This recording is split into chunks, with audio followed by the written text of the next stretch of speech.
um privilégio para mim estar aqui. Como foi bem dito, eu participei do lançamento desse projeto. E eu vou mostrar para vocês hoje duas questões. A primeira questão é a instalação da Great Wall Motors do Brasil, que é uma empresa que está dedicada à mobilidade, e à mobilidade em cidades inteligentes. E no final do nosso painel, eu vou fazer algumas reflexões sobre como a instalação de uma empresa, ou como o surgimento de uma nova indústria, de uma nova tecnologia, necessita do consenso e do apoio de pessoas que permitam um debate justo e técnico para formular políticas públicas a respeito. Então vamos lá. A Great Wall Motors é uma empresa novíssima. Ela foi fundada em 1984.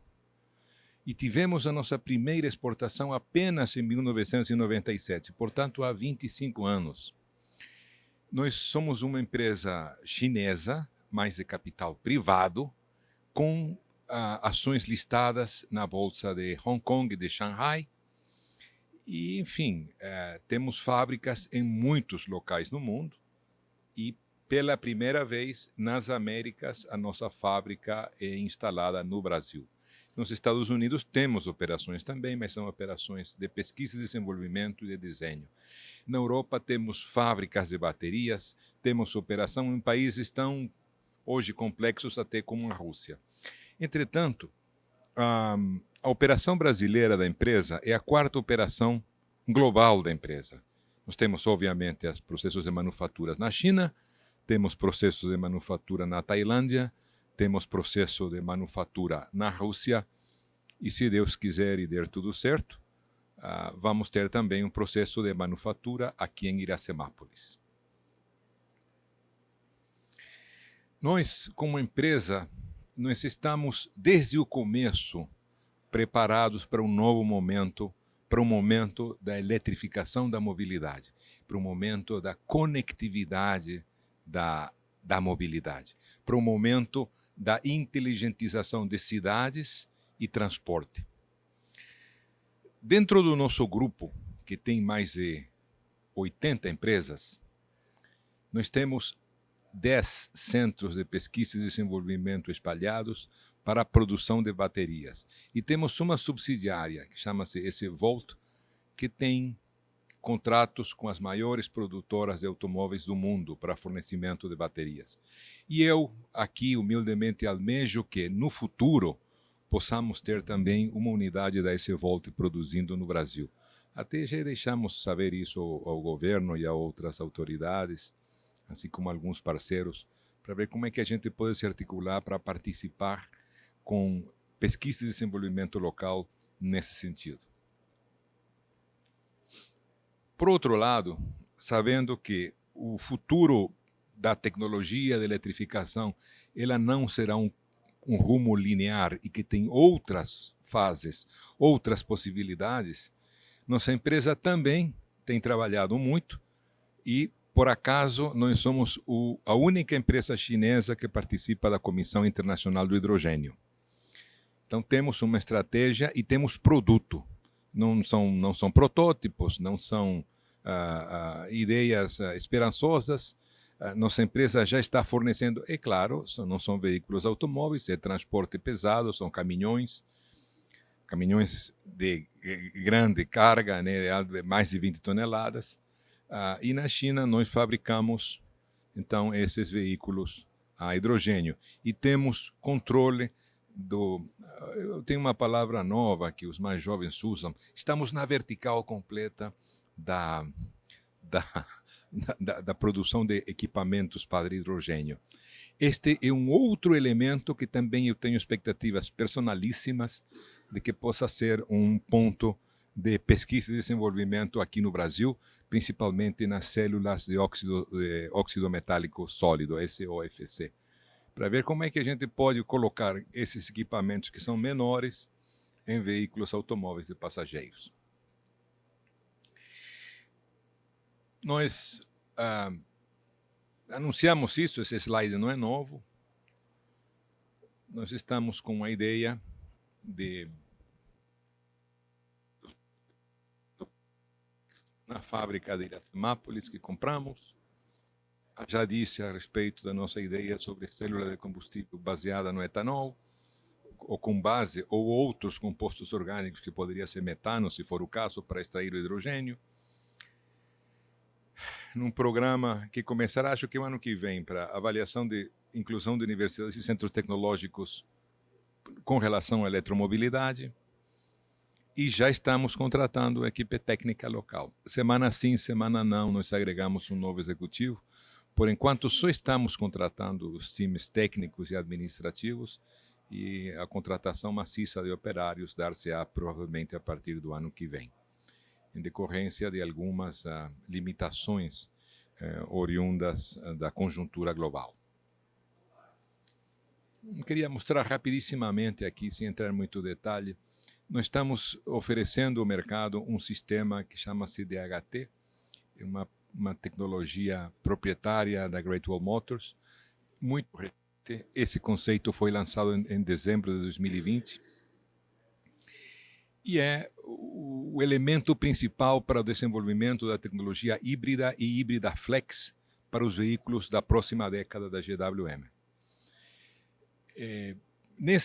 Esse conceito do híbrido DHT permite aplicação em uma ampla gama de veículos, desde veículos de porte médio até veículos de grande porte, e é um sistema escalável, com possibilidade de ter tração dianteira, tração traseira, etc. E, de alguma maneira, ele resolve o problema ou a ansiedade que existe no Brasil, no sentido de que o carregamento seria um gargalo. Em se tratando de um sistema híbrido, com alta capacidade, como elétrico, esse sistema entrega 200 quilômetros de alcance, de 200 quilômetros de reach, 200 quilômetros antes de que o motor a combustão entre a funcionar. Aqui tem algumas das vantagens do sistema DHT. A tração é dada pelo motor elétrico. Ele tem altíssimo desempenho e baixo consumo energético. É um conjunto motriz reduzido, mesmo tendo motor a combustão acoplado. Ele tem baixíssimo nível de ruído e vibração. E ele tem uma equivalência entre consumo urbano e rodoviário do ponto de vista da eficiência energética. Acho que esse ponto é o mais importante para a questão da mobilidade urbana e das cidades inteligentes. Todos os nossos carros estão dotados, e serão dotados também no Brasil, de equipamentos relacionados com a internet das coisas, com a direção inteligente, com uma cabine inteligente com reconhecimento facial e outros equipamentos inteligentes no controle do veículo, e com a possibilidade de ser monitorado, portanto, dado um serviço de maneira inteligente e interconectada. Os nossos veículos vão dialogar com outros veículos e vão dialogar com a infraestrutura das cidades. Eles já fazem isso na China. Nós temos expectativa que também façam isso no Brasil. Bom, o que nós precisamos para que isso aconteça? Eu não sei se acelerei demais, mas como já estávamos atrasados, o que nós precisamos para que isso aconteça? Nós precisamos de políticas públicas que permitam a eliminação da mentalidade cartorial que domina hoje na economia brasileira. Nós temos que ter políticas públicas que, de alguma maneira, cortem as amarras da pesquisa e do desenvolvimento e promovam a inovação, mas inovação verdadeira. Nós temos que promover políticas públicas que não afetem negativamente os veículos por serem mais novedosos ou trazerem novas tecnologias. Nós temos que promover políticas públicas que premiem eficiência energética, mas que, ao mesmo tempo, premiem a redução de CO2. Não são necessariamente equivalentes. Agora, acho que o mais importante é que isso se dá através de dois mecanismos. Eu sei que o Brasil é um país com potência econômica limitada para se equiparar aos planos energéticos, aos planos de desenvolvimento de mobilidade que a Europa ou os Estados Unidos ou a China vêm desenvolvendo. Tudo bem. Eu não sonho com que nós tenhamos dinheiro injetado na veia para o desenvolvimento. Então, vamos aproveitar o que temos em outros países que já fizeram a despesa e vamos tentar aprimorar no Brasil. Vamos tentar inovar no Brasil com base naquele investimento inicial que alguém já fez. Agora, para tanto, nós temos que ter um critério que seja, eu não vou falar justo, mas adequado com relação ao desenvolvimento de bateria, ao desenvolvimento de eletrificação no senso mais amplo, ao desenvolvimento de sistemas de interconexão e de mobilidade. Eu fiquei hoje de queijo caído com as palestras que eu vi pela manhã sobre todas as possibilidades que há, não só para o carregamento com questões com célula fotovoltaica, mas também de aplicativos e uso da inteligência para interconectar, mesmo sem infraestrutura suficientemente desenvolvida. Então, eu não imagino o que seria possível fazer se nós tivéssemos políticas públicas apropriadas que não penalizassem os veículos elétricos, que não penalizassem os veículos eletrificados e que, pelo contrário, incentivassem, de alguma maneira, sistemas inteligentes que permitissem a mobilidade.